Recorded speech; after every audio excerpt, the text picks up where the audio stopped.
The very concept of a continual or perceptual self or consciousness is derived from our ability to remember our sense experiences from the previous day.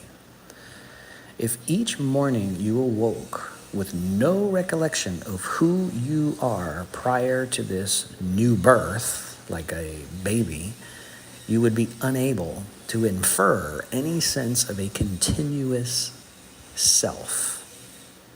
This newborn experience of the brain processing sensory stimuli resembles the most extreme scenarios faced by Alzheimer's patients. Or, again, as a baby is born, it has no recollection, no concept of self, or a prior to its birth.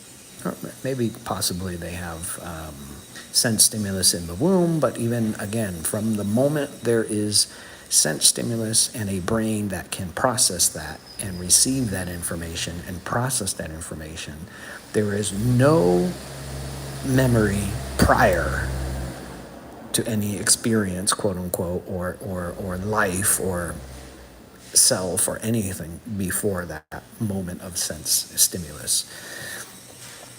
One way to challenge the notion of a persistent self is through the example of deep sleep. Each night as we enter deep sleep, again, there is no sensory experience or perception of a self or consciousness. However, some claim in deep sleep we still experience the self or consciousness, we just don't remember the sense experience because the brain didn't record it. But if you don't remember an event, does that mean it didn't happen? This question deserves careful consideration. Clearly, the only experience you can have occurs in the present moment. As the body provides sense stimulus, the brain processes it and interprets it. So if we don't experience that memory of the past sense experience of sense stimulus, if we don't experience the memory of that past, does this mean that the past moment didn't happen? Again, this question is very serious. Two options. If no, the past didn't happen, if you believe in a supernatural idealism, the world is made of consciousness, the world is an illusion, it's all created by the mind, there's no natural real world, objective world, physical world, there's only this mind perception that everything is a phenomenal experience, then no. If you believe in this supernatural world of idealism, where consciousness is the perpetual, continual, fundamental ground of all reality, then you must conclude that if you don't remember an event, it did not happen. If your eternal consciousness, the one true reality, is not aware of or conscious of an event, then there is no experience of that event, and thus it did not and could not have occurred. If yes, if you maintain that the past event did happen, even in the absence of memory or conscious awareness of it, then you can assert that consciousness is the perpetual, continual, fundamental ground of all reality. You cannot, if you maintain that the past event did happen, even in the absence of your memory, then you cannot assert that consciousness is the perpetual, continual, fundamental ground of all reality. Accepting that events can exist independently of your consciousness undermines the premise of idealism or solipsism. And this can easily be demonstrated in an event of a friend or family member reminding you of that past event, and you then recall or experience the memory of it. Furthermore, if we're all just perceptions or expressions of the one true reality, the eternal consciousness, like a Brahman pantheist concept of the Hindu Brahman,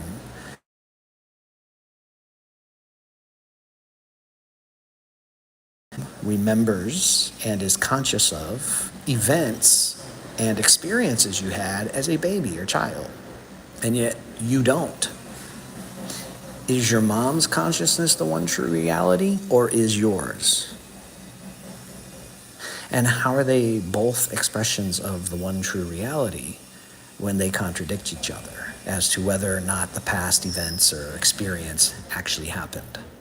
So this demonstrates that the objective world is real, and it is only the subjective world of self or consciousness that is the illusion.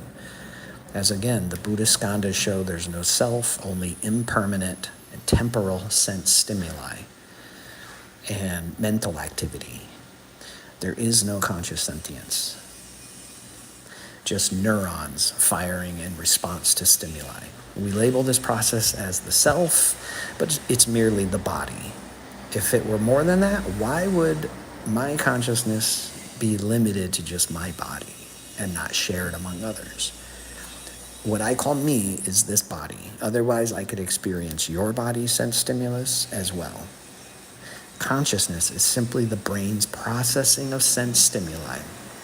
If consciousness is not a byproduct of the body, why do we distinguish you from me? I would be able to be you. I could experience your body's sense stimulus.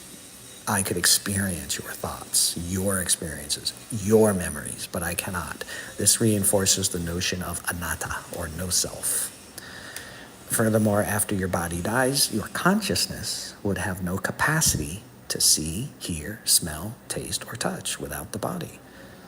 So, in the imagined afterlife, you may find yourself at Christmas dinner with Jesus and your family members, yet you'll be able to see them, hear them, speak to them. Sounds promising, right? Just to demonstrate that, here's a quick quote from Epicurus, a letter to Herodotus. Yet the soul could not have acquired sensation unless it were enclosed within the body. And why? And by the fact of its enclosing the soul, the body in turn acquires a share in the soul's capacities. Once the whole structure is dissolved, which would be death, however, the soul is dispersed and no longer has the power to perform its movements, and thus it does not possess sensations either. It is impossible to imagine that the soul can experience sensation outside the organism in which it arose and in which alone it is capable of its powers of movement and sensation.